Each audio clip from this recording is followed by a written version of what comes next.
ဒီ slash chord ကိုကျွန်တော်တို့ဘယ်လိုမျိုးတီးရမလဲပြီးသွားပြီဆိုရင် beginner တော်တော်များများကဒီ slash chord တွေ့လို့ရှိရင်ဒီမားလေးရှိတဲ့ပုံစံတွေကိုတစ်ခါတည်းပြောပြပေးသွားမှာဖြစ်ပါတယ်အားလုံးသတိထားလို့ရအောင် okay ကြည့်ရအောင်နော်ဒီ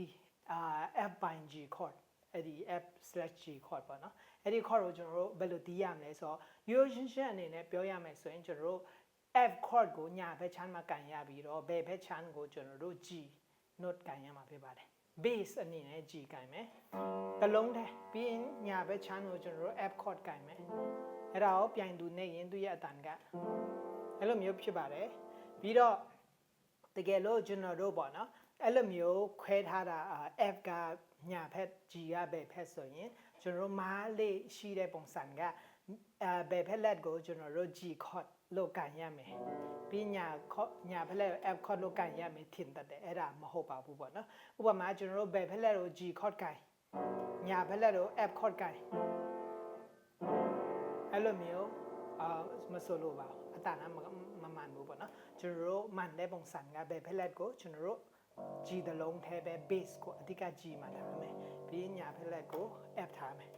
အဲ့လိုမျိုးကိုပြောချင်တာပဲဖြစ်ပါတယ်ပြီးနောက်ထပ်တစ်ခု E minor ပိုင်း G ကိုကျွန်တော်တို့ဘယ်လိုမျိုးကန်ရမလဲဆိုတော့ဆောနာလိုမျိုးပဲဘယ်ဖက်လက်တော့ G ကန်မယ်เนาะပြီးရင်ကျွန်တော်တို့ညာဖက်လက်တော့ E minor ကန်မယ် Okay အဲ့လိုမျိုး chord တွေအများကြီးသိတတ်ကြပါတယ်တခါတလေကျွန်တော်တို့ G by B အဲ့လိုမျိုးဆိုရင် Hello တချင်းရေးရတာစိတ်ဝင်စားလားတကယ်လို့တချင်းရေးတတ်ချင်တယ်ဆိုရင်ကျွန်တော်new gen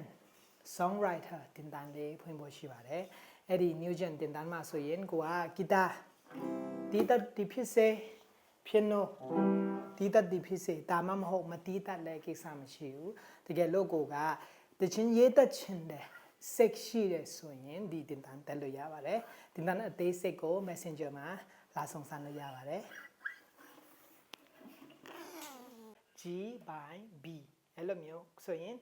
ကျွန်တော်တို့ဘယ်ဖက်လက်ကို B ကိုင်မယ် B တလုံးထဲပဲ B chord မဟုတ်နော် B chord ကိုင်ရင်ဒီလိုအတန်ဖြစ်သွားလိမ့်မယ်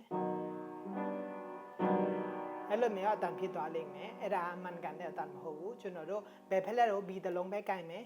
ညာဖက်လက်ကို G ကိုင်မယ်အဲ့လိုမျိုး okay ကိုင်ဖို့ကိုင်နေရတော့အဲ့လိုပဲဖြစ်ပါတယ်အခြားဘာ chord ပဲတွေ့Okay ဒါမှမဟုတ်အားလုံးကို test လုပ်ကြည့်မယ်တကယ်လို့ကျွန်တော်တို့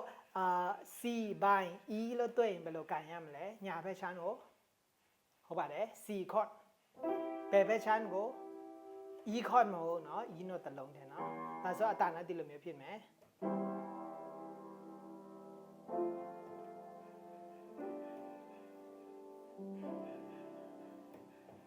Okay